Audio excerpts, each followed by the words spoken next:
streak into this game tonight. What an ovation over the shoulders of Albert Pujols. One of the very final times he'll stand in the batter's box at Rogers Center. And he hits this ball well. Gone up into the flight deck. Number 5 is putting on a show in what could be his final appearance here in Toronto. Wainwright just slicing and dicing his way through the Blue Jay lineup tonight. And they haven't been able to sniff anything against Wainwright tonight. Jay's 7-game winning streak is over. And Albert Pujols, what a night for him. It's easy to get used to the big numbers from the Jays bats. That's what's been happening for the past couple nights. But just one run on 5 hits tonight. You know what? Sometimes it happens. Sometimes you just get Wainwrighted. Wronged? Something Yeah. like that. It happens because he had 8 strikeouts over his 7 innings. It was pretty awesome. Yeah, it's well said. The offense couldn't continue on the pace like that. You know, that there are losses that are significant and can have a lasting effect. This one doesn't really feel like that. Just one of those days. Let's hear now from the manager, John Schneider. That's what I was going to ask you, John. I mean, it felt like the 2011 World Series or something with Wainwright and Pujols. What do you make of what these guys continue to be able to do all these years later? We were waiting for Ozzie Smith to backflip out in the 9th at short. You got to tip your hat, man. They've been doing it for a long time. Obviously, both of them had great nights. Wainwright, really good mix. He was landing his curveball and kind of kept us off balance. We hit some balls hard. It seemed like they were in the right place the entire night. So you got to tip your hat. And just a mistake to Albert there from Trev. But, again, they've been doing it forever, and you got to tip your hat to them.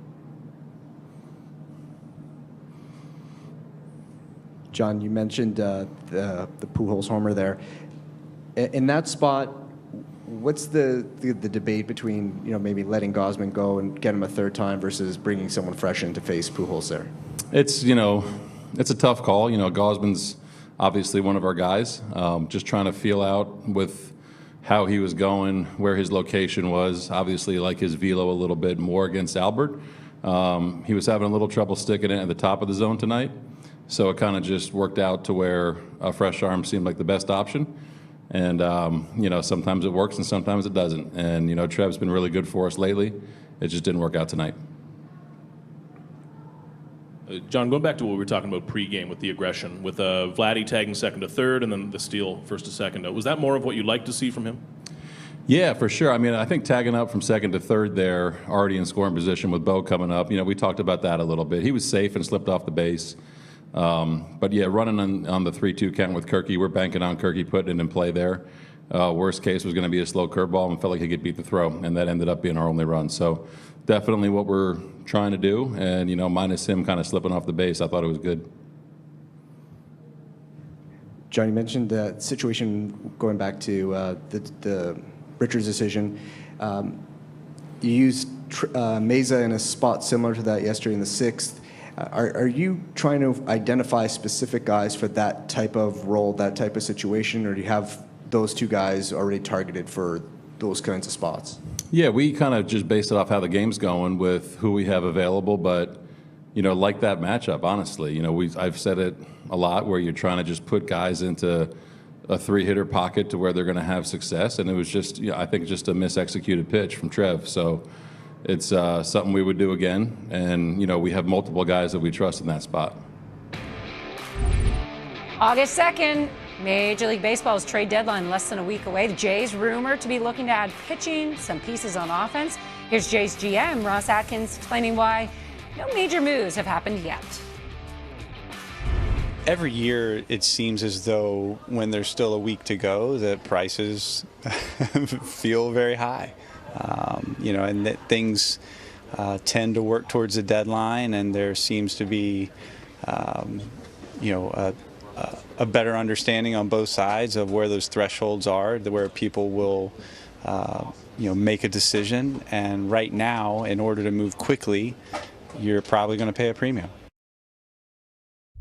All right, of course, we're going to talk more trade deadline, and former Reds and Nationals general manager Jim Bowden of the MLB Network Radio is joining us now. Okay, we have talked about Juan Soto every single day since the home run derby, but he's Juan Soto, so he deserves that attention. 2-part question for you. Where do you think he might end up, and will the package a team, what is the package a team has to give up be worth it? Yeah, so what I can tell you is I do think he's going to be traded by the Tuesday deadline at 6 o'clock. And I can tell you that I know of at least 10 teams that have been engaged with the Nationals regarding Soto, and I've been told that there are more than that that are in play right now. So we're talking about Dodgers, Padres, Giants, Cardinals, Mets, Mariners, White Sox, Tampa Bay, Blue Jays, Yankees have all had conversations with Washington of Soto, and I'm told that there's more.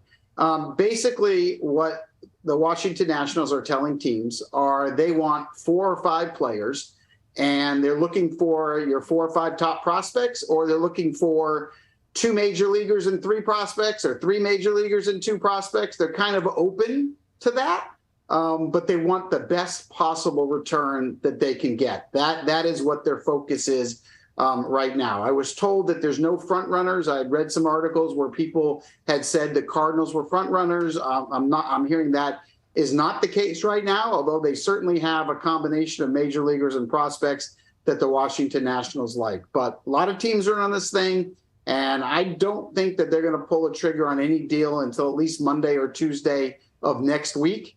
But the one thing I would say is that the Soto trade market is a lot like the way the housing market has been in the United States over the last 6 months. And what I mean by that is basically people selling homes here over the last 6 months have been getting asking price. And sometimes the asking price hasn't been enough. And so all indications are is you could absolutely give Washington everything they're asking and still not get the player, and maybe still have to give another player before the deal is done. Remember, Juan Soto is only 23 years old. You control him for 3 more postseasons, and he's a combination of Hank Aaron and Ted Williams. Jim, I'm no realtor, but it's location, location, location. Isn't that what it comes down to? Okay, let's talk starting pitching. Always in demand at the deadline. 2 of the biggest names, Frankie Montas of the A's and Luis Castillo. So how do you see the market for them shaping up? Yeah, and I would put Pablo Lopez of the Marlins in that conversation as well. He had a great outing against the Reds the other night with that changeup. And if the Miami Marlins can get their long-term answer in center field, they will move Lopez for that answer. Now, in terms of the teams that are in on Castillo and Montas and Lopez, the Seattle Mariners, Chicago White Sox, the Dodgers, the Cardinals seem to be the 4 teams that have been the most aggressive for those guys. And, you know, in my viewpoint, Castillo is the one guy that you want to have. He's controllable for a couple of more years. He is actually pitching at a much higher level this year than he ever has before. I think he's really turned the corner. And I think Castillo not only would be a difference maker down the stretch for a team, but I think he could be a difference maker in October. And maybe the difference whether you make the playoffs and whether you win the World Series. I think he has that kind of impact. And so because you control him for 2 more years, look, Nick Kroll, the GM of the Reds, has made it clear. If he trades Castillo, he's going to win the deal. He's going to get overpaid. He's going to get a haul here. Otherwise, he doesn't have to trade him. He can trade him in the offseason, or he could trade him next trade deadline as well. So to get him, it's going to cost a price. And, you know, a team like the Mariners are in a really good position because they could start the deal with either Emerson Hancock or George Kirby, 2 of their best young starters. They could start the conversation with them. They could throw Jared Kelenic in the deal. So I think they are well positioned for Castillo. I think a lot of Blue Jays fans were hoping you would put their name on the list as well, because they are in need of pitching. Everyone knows that. We just talked about a couple ones, but who else could Toronto be targeting? Well, I will say this.